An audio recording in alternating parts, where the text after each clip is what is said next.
Anyway, Colleen, take it away. Well, thank you. We want to thank everybody for coming today. These conversations are, a long time coming, and we want women to feel empowered and energized for this next chapter of life, because it's really the best kept secret this time of life. People do not talk about it enough. So when we have the panelists up here, I would ask that if you could please turn your phone on silent, because we want to make sure everyone can hear everything. If you hashtag, and please do pictures, it would be to Convos with Phenomenal Women. That is the title we will have going forward. So make sure to tag us and those who want to see everybody's amazing pictures. And we are going to start with the Boss Ladies panel. Before we do, Colleen, can I just, some of you have not been to our events yet. Yes, absolutely. Get up, go to the loo, get water. Not precious the whole day. You just aren't. Get up, feel free. If your tush is asleep, get up, walk around. This is your room and today. And so don't feel that you are married to your seat or you're parched and you need something to drink. Have at it. Okay, and then between each panel, if you look at your program, there's 20-minute breaks. So if you want a picture with someone or you want to gab someone's ear off, please don't, maybe a minute or two, grab them. And everyone is delighted to talk to you, until they're not. Okay. When they walk away. Yeah. And we will do our best in these conversations to get some questions and answers from the audience. Sometimes we get on a conversation and it's like, oh, okay, 50 minutes has gone by. But we will do our absolute best to get your questions answered. And don't be afraid to ask questions. You are a captive audience with some of the most spectacular, empowering, inspirational women. So, you know what? Don't be afraid. Find out what they're doing and why they're still doing it. Because we are just getting started in this time of life. Can I bring up Boss Ladies? Yay! All right, Boss Ladies. You know who you are, Jill. Laura. So I would ask Jill Scalamandre, Sally Mueller, Laura Geller, Gina Panebianco. Gina Panebianco. My Jeannie. Come on up, there's the all along the couch. Yes. You're going right next to me.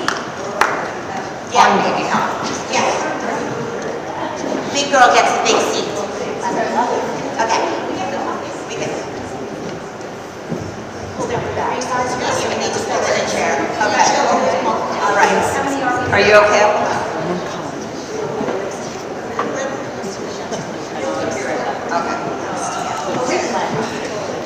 So first off, everyone looks amazing. You just look all so cute. But I just want to do a quick introduction. Obviously, most of these women that you know, but just in the off chance that you are living under a rock somewhere and you're not familiar with some of these women. This is Gina Panebianco, excuse me. And she is the founder of CaliWood Pictures. And we're going to talk to Gina about what she is doing, how she collaborates with some incredible, powerful women, and just how she's living her best midlife, right? So next is Sally Mueller. She is the co-founder, CEO of Womaness. And if you haven't seen the Womaness table over there,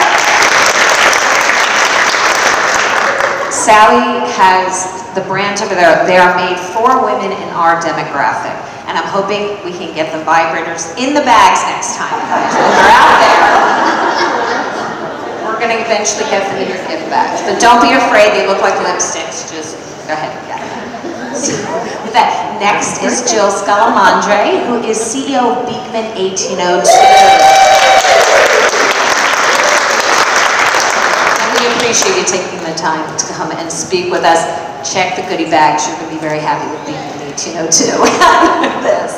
And someone who needs no introduction, but I am fangirling beyond fangirling, Miss Laura Geller.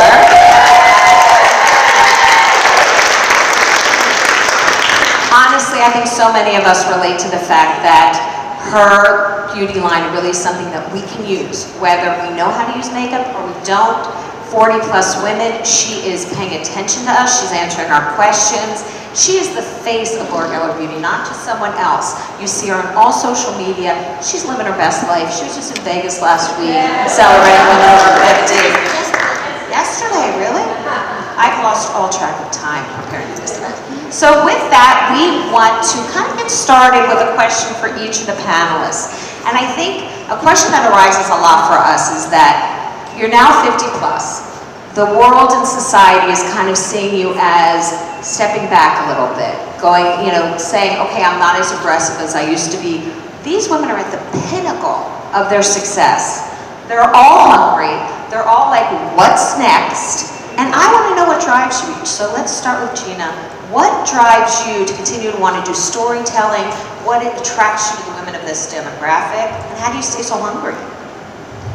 So I started taking some really good energy pills and for focus. But you know what drives me is I never ever want to stop learning. And I've always been that way. And I feel like once you come of a certain age, it's only the beginning. Because you get to a point in life where you've done a lot, you've said a lot, you've made a lot of mistakes, and through those mistakes you find a way out to the other side to say, oh, you know what? That I kind of screwed up a little bit, but I can do it better, and I can be better, And I think for all of us, when you know better, you do better, and then you start surrounding yourself with women that are like you, and who know better, and who do better, and who lift you up. What would you say, Sam?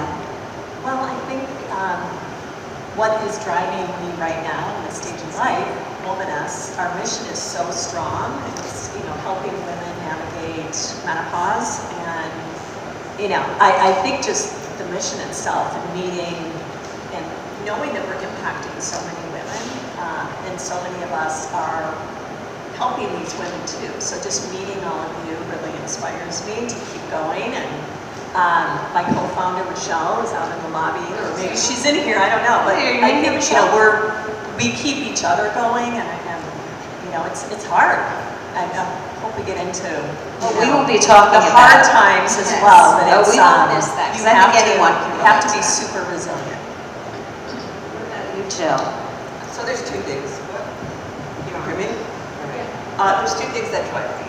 One is always wanting to learn, grow, make impact. I mean, those, I always want to keep learning, I always want to keep growing, and, and make an impact and make a difference in what I'm doing.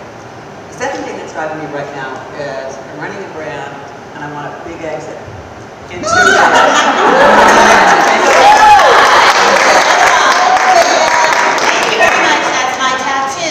Best friends. Thanks for the way. It's their logo. She has a big tattoo. Oh, good job. Explain. Okay, so I work, two founders of Beekman1802. Their name is Josh and Brenda, a fabulous, creative, Mindy's best prolific couple, and Mindy's best friends. And they started this line of goat milk, and there's two ingredients: goat milk and kindness. And the goat milk is something that we are really continuing to learn and research about, how it is such a great, efficacious ingredient that has, 34 active nutrients. It builds the skin barrier.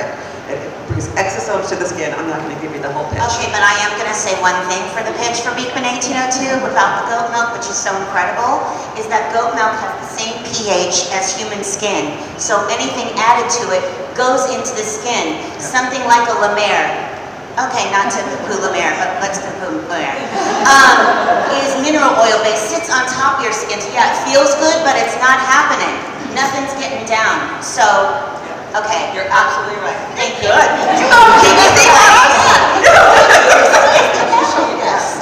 Anyway, so those are the two founders, and I have a lot of fun working with them. And in 2 years, we do want to sell the company. Motivation. And then we'll do our next chapter, each of us, and so that's driving me right now, a big sale. That's great. Well, it's good to know you have 2 years. And a woman who's just, I am so proud to be a Geller gal. I don't know how many Geller gals are in here. Very proud to be a Geller gal. What drives me is that this is what I love. And there's so much opportunity still. I can't believe, I feel like we're in a movement, all of us. I feel like, listen, I've always spoke to the 50 plus client. Diana knows that. We work together. And yet, nobody wanted to admit it. And I was like, why are they not admitting it? But my clientele was always 50 plus.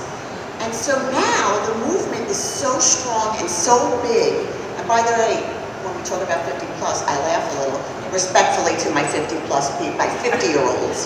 Because I'm like, just wait till you get 65. I'm like, when they go, oh, this starts to happen when you're 50. I'm like, I'm way past that.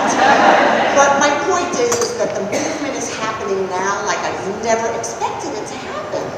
And I just feel like there's no ceiling. That's one of the things that drives me in business, is that I always remember when I started my own line, I said, I want this line to last long after I'm gone. Like, I want my legacy to be there, and the name to be, the brand to be there still. I didn't work 40 years in the industry to see it disappear. And I feel like we're having a second coming of the brand. It's just crazy. It's crazy. You gotta follow me, by the way, on Laura J. Miller and Laura Miller Beauty, because my son said it's pitiful how many followers I have. And I was impressed with 13,000, but he's like, well, we're gonna change that. Oh, We're gonna change that. But I kind of wanna piggyback on Colleen's question, which is the more impressive thing, and I think what's happening to me in my life currently is also what's happening with you guys in your life right now. Oh,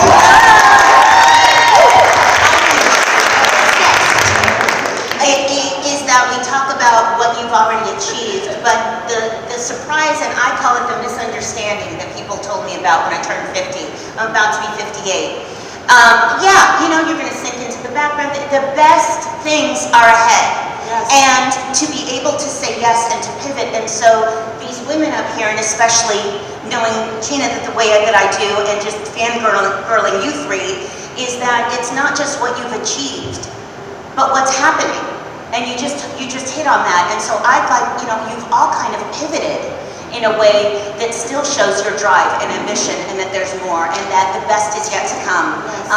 And I really would like you guys to talk about that. I mean, I'd like to start with you, G, only because I'm intimate with the growth pattern.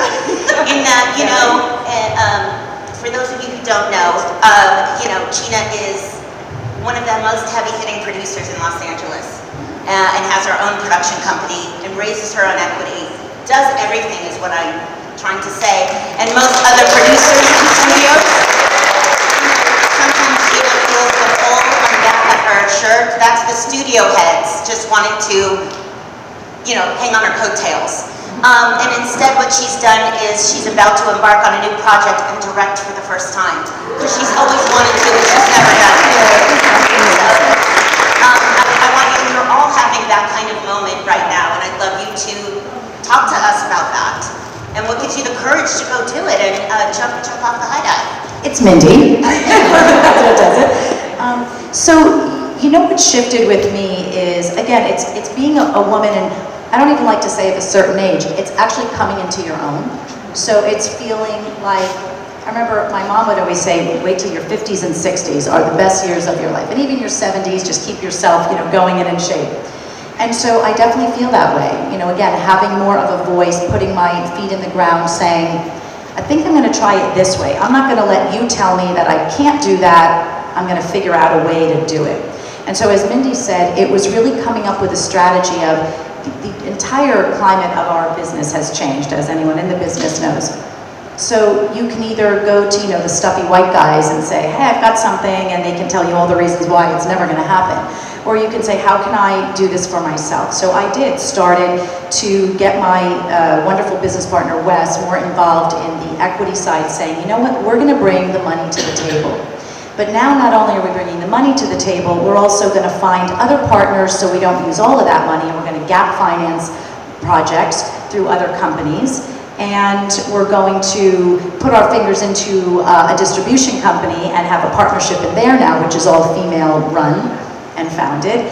And it's going to give us the ability to not only take that project, but see it from beginning, middle to end. So I think that the changing of it really was taking more control and saying, I want to write my own narrative of how it's going to unfold. So really last year made that decision to come into this year and say, okay, I need one project a year that's going to be mine, that I own, that I produce, that I direct, that I have my hand in from the beginning, middle, and end. And the directing one, of course, Mindy will be a co-star in. She'll be fabulous. Hannah cooks at home.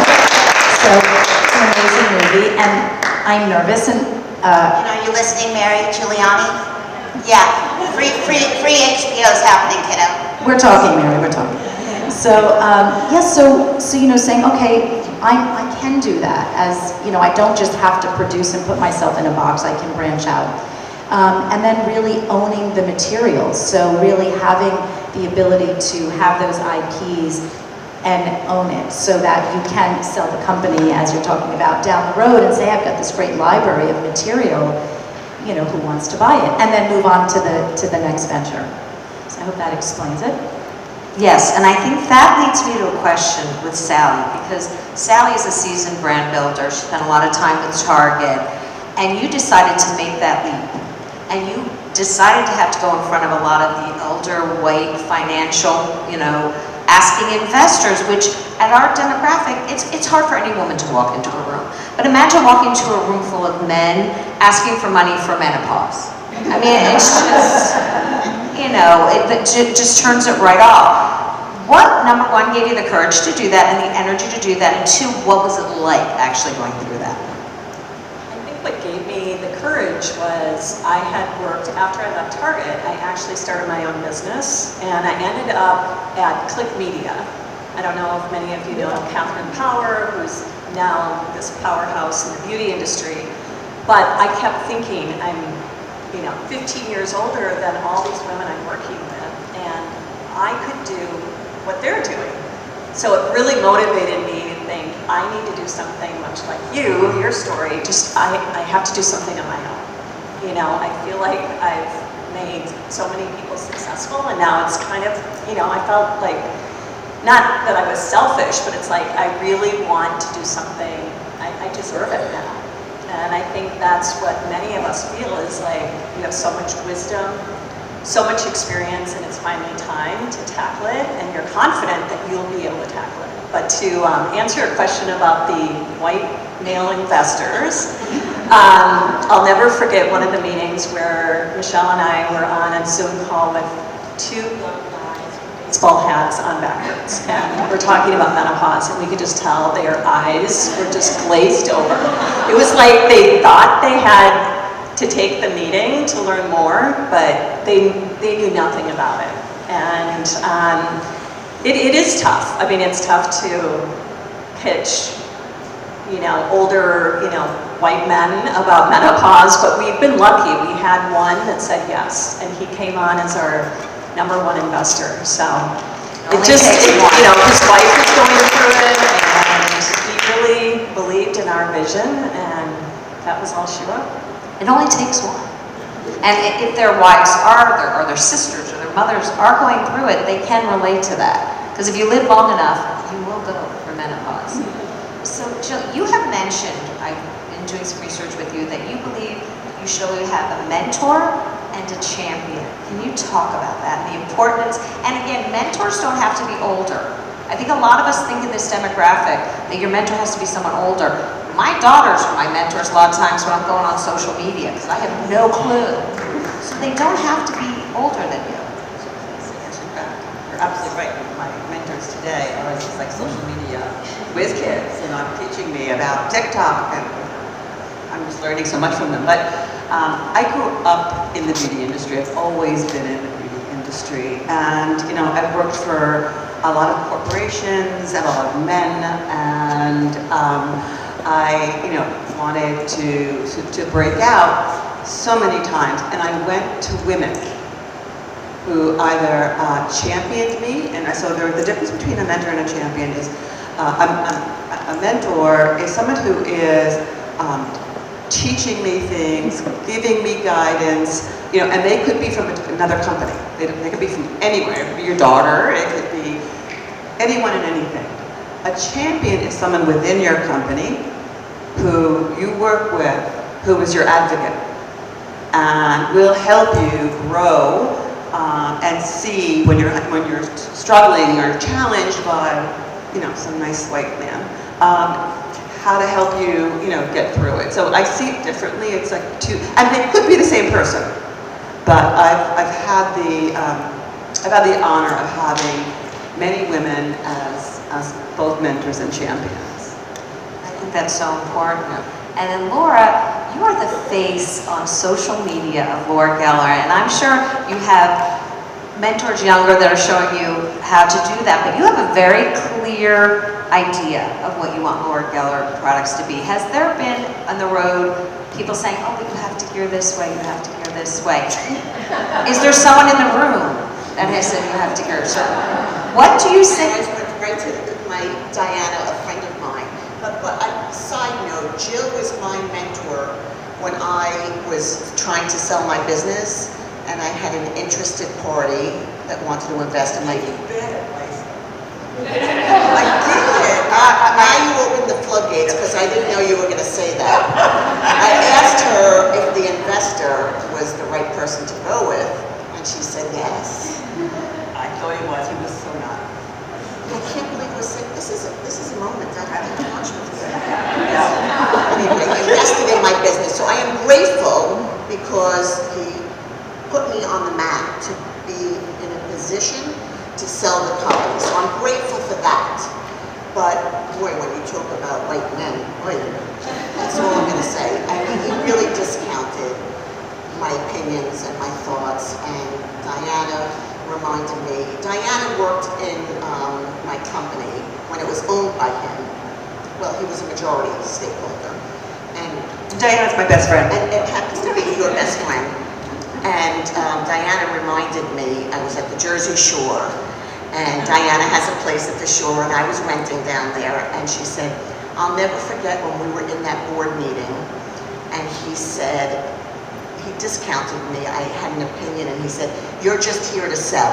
That's all your job is. You don't have to weigh in on this. You just sell the product. Is that my mic?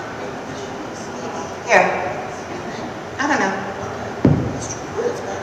All right. But then I'll take yours back. I'm fine. So anyway, is that the question you asked me? What you asked me? But I'd like to ask, I think it's such balls. I like white men, by the way, just putting it out there. But no, I'm just,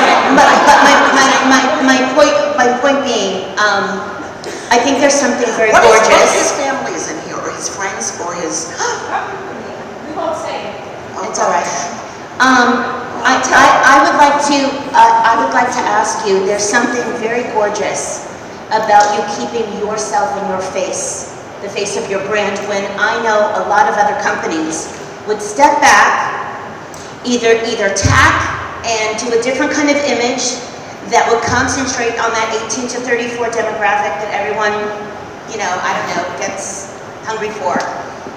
And I would just love to know your decision or your thought process about, no, it's me, it's my name, it's me, I'm staying. Well, thank you for saying that, by the way, and it's true, because he actually wanted me not to be the face of the brand anymore. And he had many discussions with people where he was like, I don't think she's right for the brand. But then there were two other investors, and the company that owns my brand right now did a brand analysis. So for those of you who do that for a living, thank you, because when they did it 3 years ago, they found out, which is something I've been trying to tell all of them, I'm the founder, use me, I'm here to help you. I'm not running against you. You told me I was founderitis, that I couldn't let go of control. I was like, just use me, I'm so happy to let go of the control. I didn't know how to do it anyway. So I didn't know how to run the business. That was not my strength. So the people who own my brand now recognize that, and they really are smart. And by the way, they're white guys. But they're scrappy, and they're not, necessarily, I was dealing with, all these Ivy Leaguers, respectfully to my Ivy League crowd in here, and, they marginalized me and minimalized everything I had to say, and these people see my worth, and you guys are the reason it works, because you speak loudly when you see me and you identify with me, so thank you for that, because I thought my career was going to be over. I did. Right. So thank you for asking that question. Yeah. That's what makes me so passionate. Wonderful. Well, I think we're all, we talk about ourselves, I'm good, and I'm loud.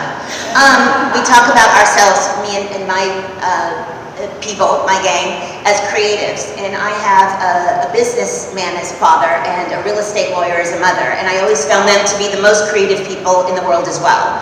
And so one of the things that Colleen and I bonded over when we first, were talking about who and what and where, is that, all of you are have tremendous business acumen. Aren't afraid to ask questions, but you're also very creative. And I think it's also very scary for a lot of people to go into a boardroom and know that they're dealing with a business person, but also a creative. It's intimidating. And I think, I don't know for you, I'd like to ask, at my age, I'm starting to just be so much more comfortable in my skin and confident. I mean, I am not one that peaked in high school, and I'm thankful for it. As I said in I think I'm peaking now. And I'm very attracted to people who I also think are peaking now. And I can say that about you.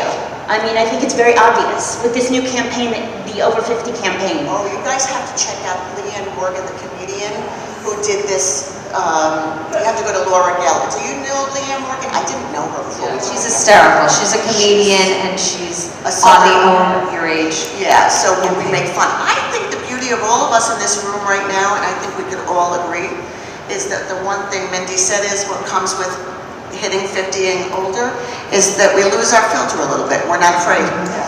And we have the balls to ask for anything we want. It's still scary. You bet. It's scary, but you do it because you're like, oh, wait a minute, I don't have a million years left of this. I might as well ask now. What the hell's going to happen? The worst they can say is no. Yeah. Well, and I have found that whole thing about invisibility, and the gray hair. I mean, it happened last night, right, Karen? I met someone, pretty famous. And they walked up to me and I'm like, I wanted to meet them. And I'm like, oh, hi. And she goes, oh, hi. Oh, hi. Oh. And I realized most people see my gray hair and it's like I'm invisible. But for me, what's happened over the last couple of years is my invisibility has become my superpower. It frees me to be very brave even when I'm intimidated or scared.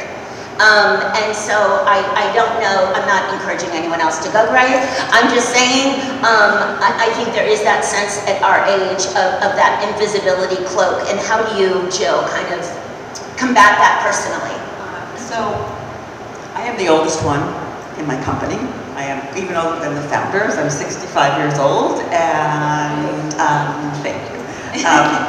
I do feel like people look at me when I turn 65. 50 is different than 65, right? 50 is, okay, yes, you can still say you're in your peak years, but 65 is an expectation that, when are you going to retire? And I'm like, I'm not. And so they're like, no. And they're like, well, what are you going to do after this exit? I'm going to keep working. I'm going to keep doing what I'm doing. And it's the expectations and the perceptions. But I'm not afraid of it anymore. I used to be nervous with it. I used to feel bad about it.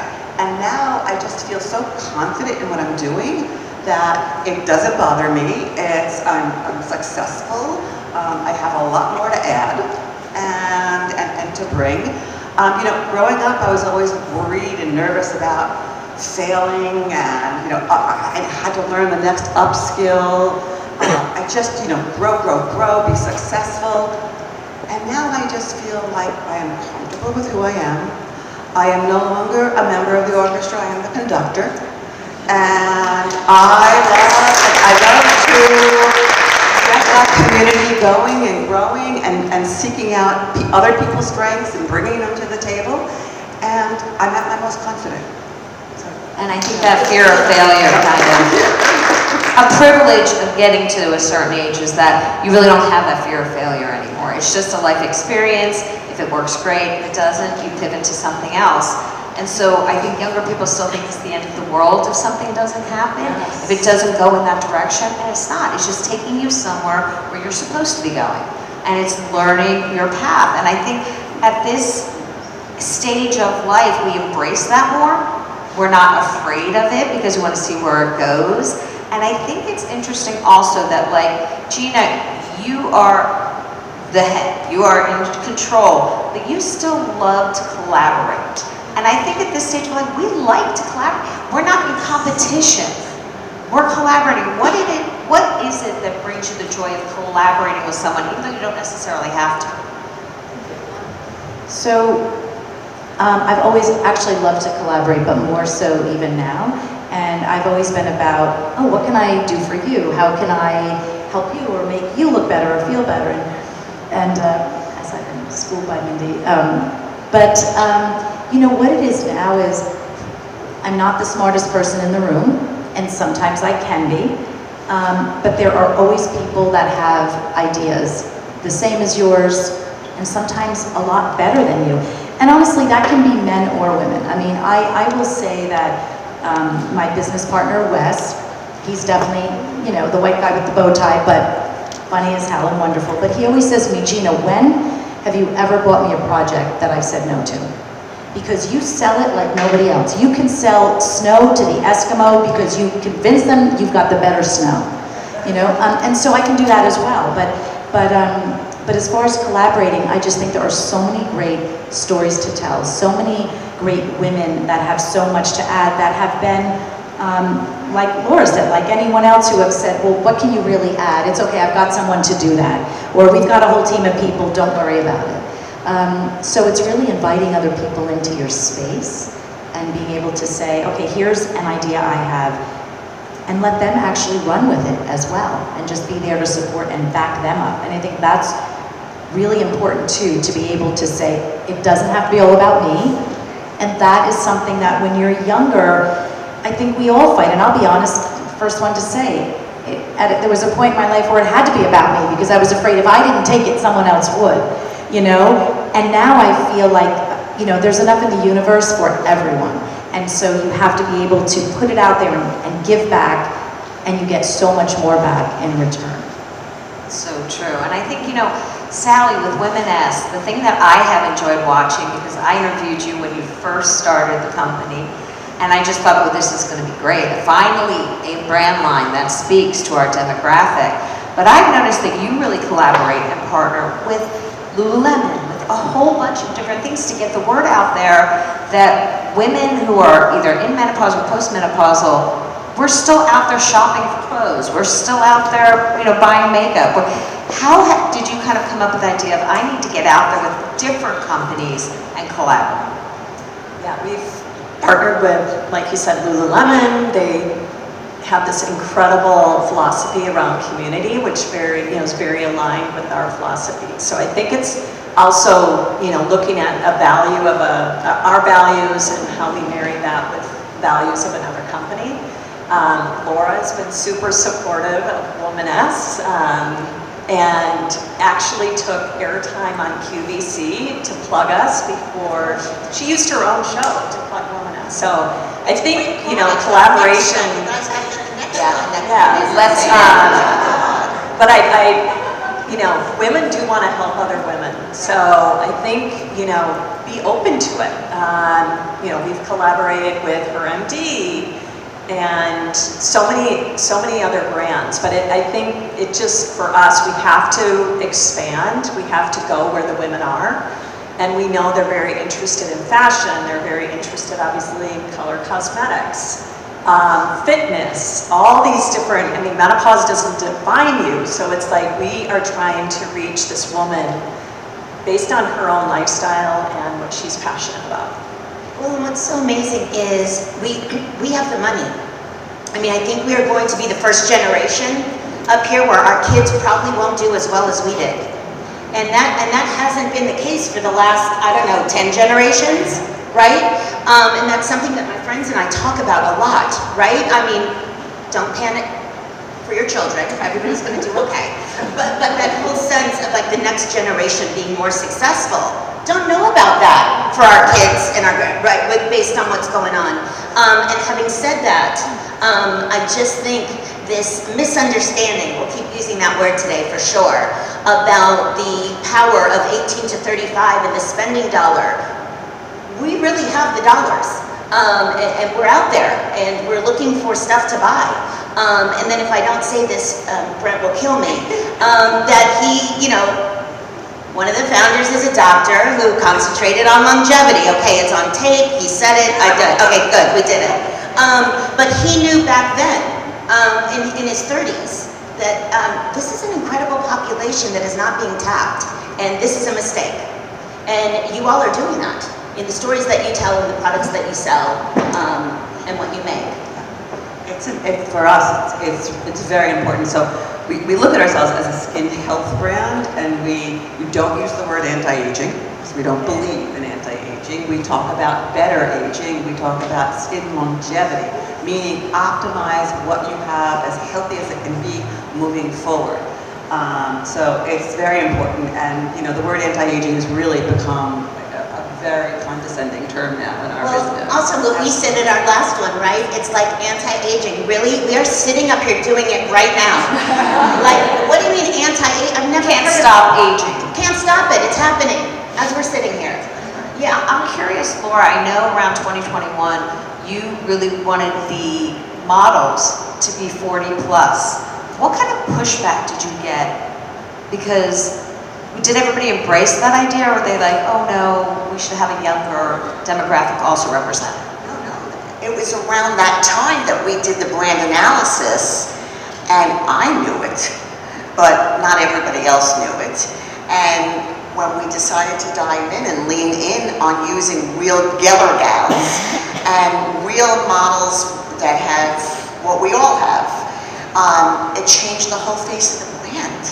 It's really incredible. So, like, I think this is our time to shine. I gotta tell you, there's nothing you can't do right now. There's nothing you can't do. And just find your passion. Whatever it is. I would love you all to talk about, but you just mentioned it. Just people in the room who are feeling, okay, my kids are off at college. I want to go do something. I don't know what I'm good at. I don't know what my passion is. What would you say to someone like that? But I kind of want to do something. It's really hard because I think about this all the time, actually. Not everybody is meant to start their own thing. Jill is the most super powerful woman I know in the beauty industry. If you heard the list of people that she and the businesses she ran, I was intimidated when I met you. I was like, oh my God. No, so I think, what I tell everybody is, let's say you're working for a big company. Let's say you have a powerhouse job, but it's not fulfilling necessarily, but you're damn good at it and you don't want to leave for many various reasons. There's got to be something everybody has. For me, there is nothing else but makeup. I wish there was something else. I'm not interested in Marjan. I'm not interested in Nasta. I don't know how to cook. I can't read books because I can't focus long enough. I can't even get through an audio book. I can't believe since I'm 18, I still love makeup. Like, I get swag. It's like the first time I ever saw it. But at my house, I can really open a store, but don't come over because I'm not giving it away. I think you just have to find what it is you're interested in and dive in a little bit more. My friends, my 4 best friends are here. And we all talk about this because we're all at that stage in life, like, where are we going next? Are we supposed to retire? What are we supposed to do? Who stopped working because their kids were young, but now the kids are out of the house, so like, what now? Do what Annie does, she volunteers. She's doing tons of volunteer work. Just find your passion, that's all. I think that's all it is, just find something. And it doesn't have to be huge. I think people have this idea they must change the world. Find your joy somewhere. If it's taking a class, take the class. If it's finding a walking group, find a walking group. That's right. Sometimes just taking that first step leads you to a totally different journey that you didn't even realize you were passionate about. And I think, the fact that Jill said, we're hoping to sell the company in 2 years, and then I'm moving on to the next thing. There wasn't even a moment of, oh, maybe I'll take a trip around the world. No, she was like, okay, what's next? So there's always opportunity if you look for it. It may not be what you thought it was going to be, but it could be even better than that. And I think it's just being open to the possibilities. What's interesting? My friend Diana, who's here. By the way, this is my table here. My friends, my family, all here to support me. But Diana worked for Laura, and then she decided that she wanted to retire. That's what she wanted. She made a life choice. She has been working every single day since she retired.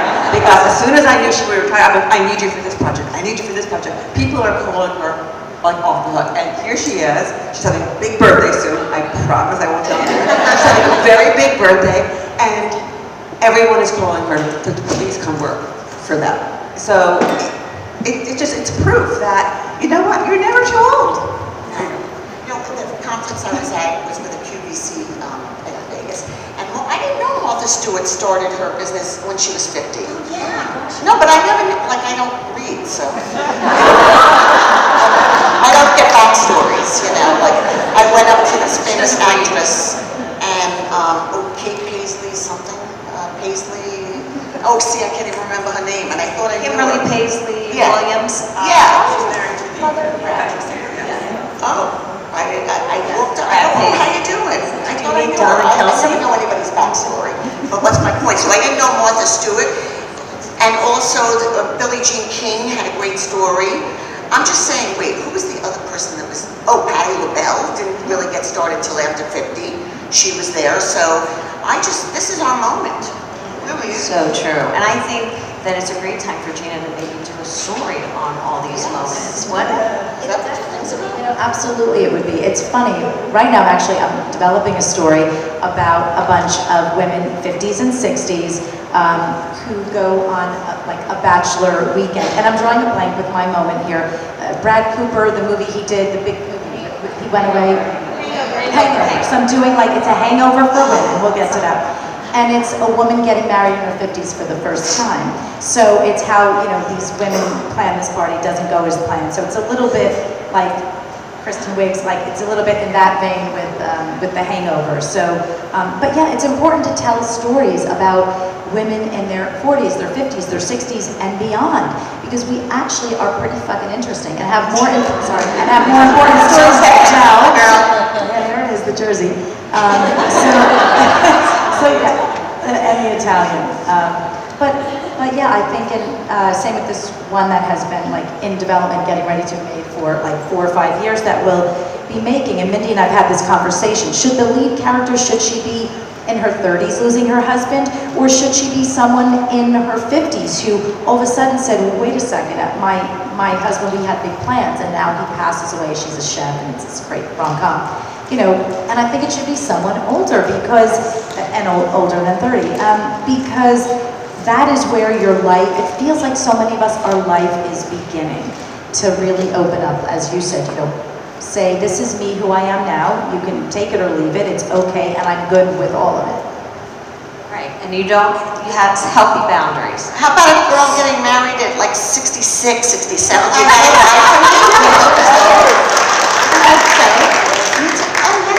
don't want to get married, I just want a nice guy though.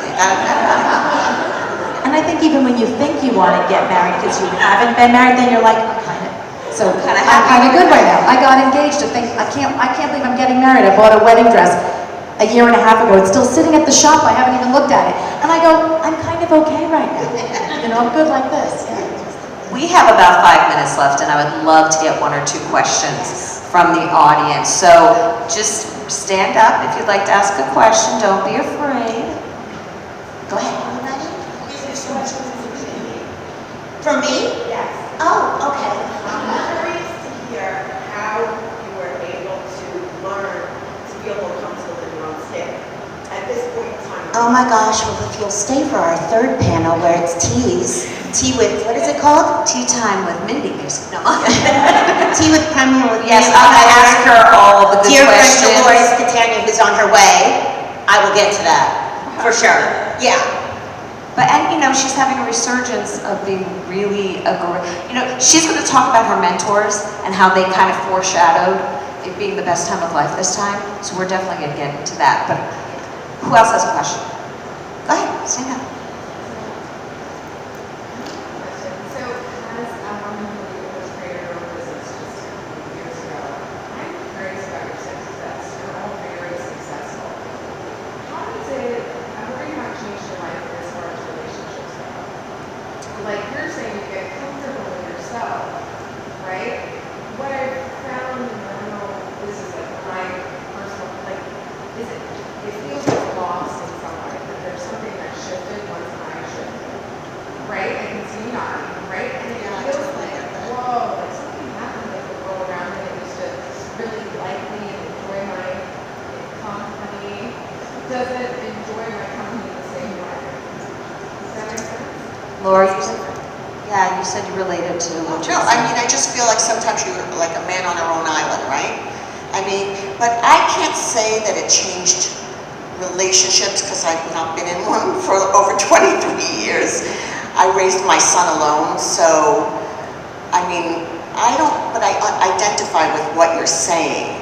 So can you be more specific though, like in what you're saying about how it changed a relationship? Do you mean with Like personal, like your husband relationship or spouse? Just relationships with people that are like friends or business relationships. Oh, okay, so friendships and I business didn't relationships. understand that there was a hierarchy that I had somehow been involved in, that I was somehow shifting the dynamic. I didn't see it as a hierarchy, but now I have been, what's the word? Alienated. So are you saying that, Matt, are you saying that your friends, you're kind of elevating yourself and lifting and moving further, and you have friends that maybe you feel not as connected with now because you're almost in a different way? Like, do you ever feel like there are people, if you're sitting here and you're saying that you're your best friends here, I mean, I imagine that there are friends that do not enjoy your success. So you're saying the people that may, not my friends? they resent a little bit of your success. No, but Gina, I think you can talk to this the way that you and I have talked about people who have been in our lives for a very long time and we've had to let them go because Absolutely. we're on a different trajectory. I mean, Yes. we talk about that all the time. We talk about that all the time. And so I think what you realize, and this will be the sad truth, but I promise you on the other side of it, it's beautiful. There are, it's true, it'll make me cry because there's people, and don't worry about feeling that way. There are people in your life that you truly believe are your friends because they fit in a box at a certain time. I bet if you step back, you'll say, I did a lot for that person. I did more above and beyond and almost put myself aside for that. And then what you realize when you take a step back and start taking care of you, that person doesn't like that. And so you go through a balance of sort of fighting to go, but it's okay, but I'm still a good person. I want to do for you, but what about me? And so I think what you're feeling is a place like, as Mindy and I've talked about so often, you're feeling in a place where something in your soul, like the higher side of you is saying, I see myself here. I'm on this mountain, but this person will either hold me down or I can keep going. And that person will either get on the bandwagon and go with you, or sadly they won't. And if they don't, they'll find their way and you just wish them love and light and wish them well because they're not evolved. And you go on your way and it will be so much better for you and you will not discover who you truly are if you allow someone else to dictate that for you. Yeah, I promise. I always say, we talk about this all the time, yes, is that, no one's better or worse than anyone else, in my opinion. We're all water. Some of us are shallow, though, and some of us go deep. All water. All water, no judgment. We're all, right? But I prefer the deep end. And some of my friends don't want to go, and didn't want to go there. That's okay. Ow. What a bummer. Known you all my life, or whatever. But you just swim away. Go deep. Or stay in the shallow. Shallow's good. I'm just saying, I mean, that's great. I mean, to feel empowered versus disempowered They weren't meant to Stay be in the your life course, long stay term. the course, You know? keep going. Right, you can't control what's happening outside, you can only control your reaction to it. So they're going to do what they're going to do, and like Gina said, you can wish them well, but it's up to you to react the way you feel comfortable. Don't dim your light so that someone else feels like theirs can shine brighter, everybody, will you join me and please thank our incredible boss ladies.